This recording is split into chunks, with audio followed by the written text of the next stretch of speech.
Students, इस साल 9th और 10th में रिड्यूस सिलेबस के अकॉर्डिंगली जो आपका सेक्शन सी है उसमें आपको थ्योरम सॉल्व करने हैं। सेक्शन सी में आपके पास एटलीस्ट 4 थ्योरम्स होंगे और अगर आपने सिर्फ थ्योरम्स 5 थ्योरम्स इंक्लूडेड हैं आपके लाइंस एंड पॉलीगॉन्स वाले, वो 5 थ्योरम्स मैं आपको अच्छी तरह से समझा दूंगी।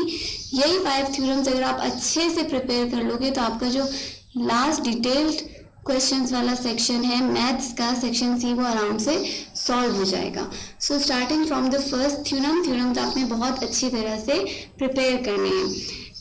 ये कंपलसरी है, एक थ्योरम तो आएगा ही आएगा और आपको 2 थ्योरम अटेम्प्ट करने होंगे सेक्शन सी में से, both for class 9 and for class 10।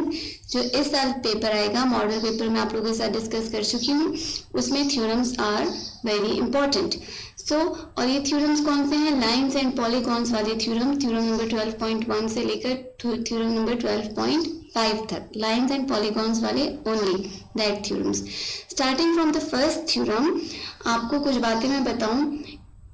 यहाँ पर देखो, ये अगर मैं 2 लाइंस ड्रॉ कर रही हूँ एक ही प्लेन में, ऐसी लाइंस जो एक साथ चलती जाएं, एक दूसरे के साथ चलती जाएं, किसी भी पॉइंट पे एक दूसरे को इंटरसेक्ट ना करें, ऐसी लाइन को हम कहते हैं these are parallel lines.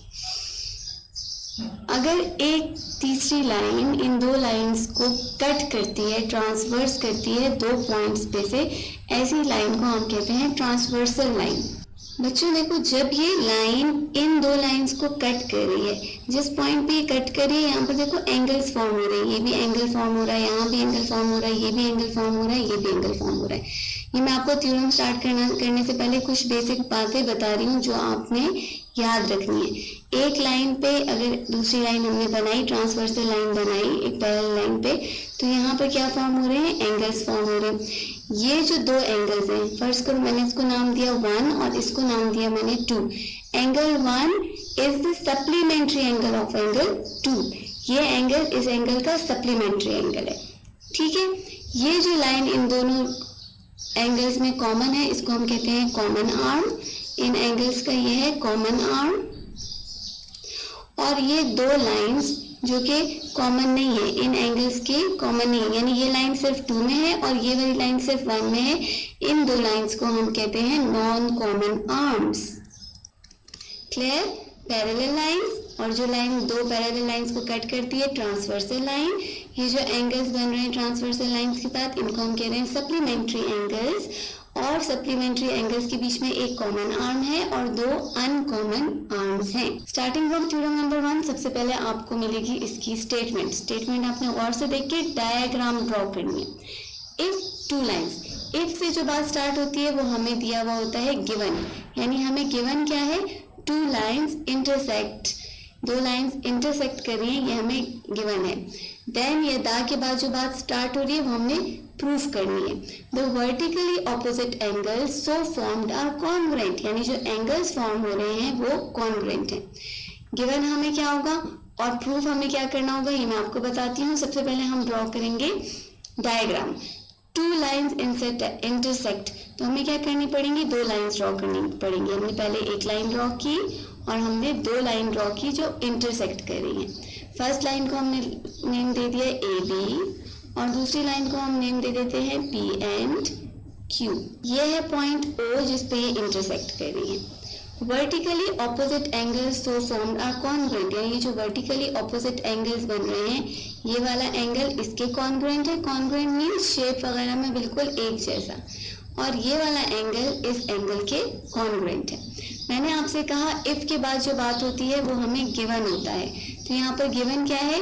2 lines AB और PQ इंटरसेक्ट कर रही हैं O पे। ये बात हमें गिवन थी ना, इफ 2 लाइंस इंटरसेक्ट। प्रूव हमें क्या करना था? जो वर्टिकली ऑपोजिट एंगल्स बन रहे हैं, यानी एंगल POB, ये वाला एंगल इक्वल है टू एंगल AOQ। हमें ये प्रूफ करना है। Second thing, we have to prove के angle POA is congruent to angle BOQ। ये 2 चीजें हमें प्रूफ करनी है। थर्ड पॉइंट में हम लिखेंगे स्टेटमेंट और फिर हम देंगे उसके रीजन। स्टेटमेंट एंड रीजन लिखने से पहले मैं यहाँ पर डायग्राम दोबारा से ड्रॉ कर देती हूँ। Two lines A B and P Q intersect कर रहे हैं पॉइंट ओ पे और वर्टिकल एंगल जो फॉर्म हो रहे हैं हमें ये प्रूफ करना है कि वर्टिकल एंगल्स कॉन्ग्रुएंट है। पहला स्टेटमेंट जो मैं देती हूँ वो मैं ये दे रही हूँ कि measurement angle P O B ये वाला angle plus measurement angle P O A या ए ओ पी, आपने बीच वाले एंगल को बताना है तो आप दोनों तरह से बता सकते हो। इसको आप ए ओ पी भी कह सकते हो, पी ओ पी कह। मैंने कहा कि ये दोनों एंगल जो हैं ये मिलके बना रहे हैं 180 डिग्री। 180 डिग्री का मतलब क्या है कि एक स्ट्रेट लाइन पे दोनों एंगल्स हैं। ए ओ और ओ बी जो है वो नॉन कॉमन आर्म्स हैं इन सप्लीमेंट्री एंगल्स के, जैसे हमने पहले पढ़ा। सो ए ओ और ओ बी जो हैं ये एक ही स्ट्रेट लाइन पे लाई करते हैं, इसलिए जो इनके बीच में एंगल बनेगा वो 180 डिग्री का बनेगा। हमने प्रूफ क्या किया कि ये दोनों पॉइंट्स जो हैं ए ओ और ओ बी ये कोलिनियर हैं, यानी एक सेम लाइन पे हैं। सो रीजन हम क्या लिखेंगे, non common arms O A O B of two adjacent angles are collinear. तो एडजेसेंट एंगल्स के जो नॉन कॉमन आर्म्स होते हैं वो कोलिनियर होते हैं, एक लाइन पे होते हैं।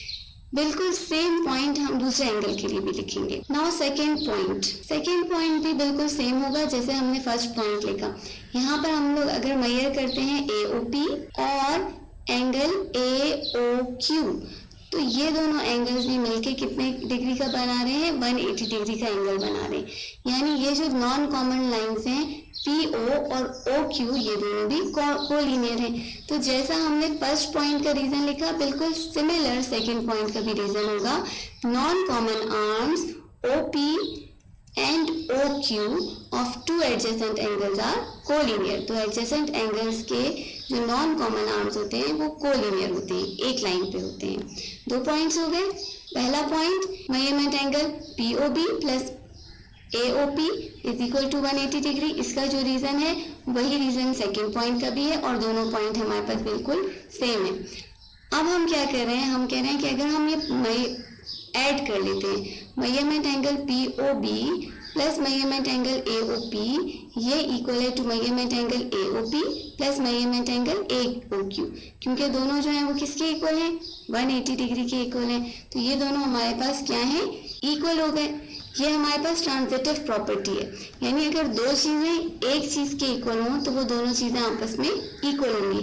पहली वाली मेजरमेंट भी 180 डिग्री के इक्वल है, दूसरी मेजरमेंट भी 180 डिग्री के इक्वल है, इसलिए दोनों मेजरमेंट्स आपस में भी एक दूसरे के इक्वल है।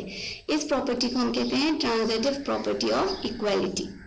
Therefore, ये जो हमारे पास साइन है इसको हम कहते हैं साइन therefore का sign. Therefore, measurement angle POB is equal to measurement angle AOQ। यहाँ पर हमने क्या किया कि हमने जो सेम अमाउंट्स थी AOP इसको दोनों साइड से कैंसिल कर दिया। अब हमारे पास क्या रह गया, POB is equal to AOQ। POB कौन सा एंगल है, POB।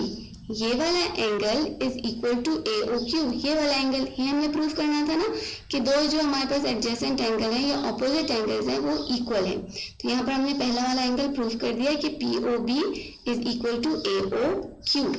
रीजन हम क्या लिखेंगे, हमने इसमें से AOP को कैंसिल कर दिया। कैंसिलिंग मेजरमेंट AOP दोनों साइड से जब हमने कैंसिल किया तो हमारे पास POB इक्वल रह गया टू AOQ, या POB is equal to angle POB is equal to angle AOQ।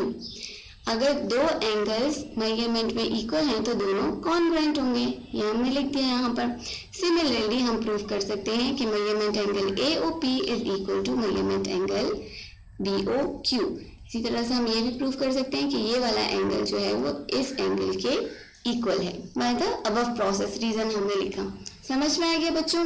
एक दफा मैं आपको दोबारा से इसको सब एक्सप्लेन करती हूँ। फर्स्ट पॉइंट हमने कहा measurement angle POB plus AOP is equal to 180 degree, क्योंकि नॉन कॉमन आर्म से एडजेसेंट एंगल्स के वो कोलिनियर होते हैं, एक लाइन पे होते हैं। इसी तरह AOP AOQ के इक्वल है, इसकी भी सेम रीजन है।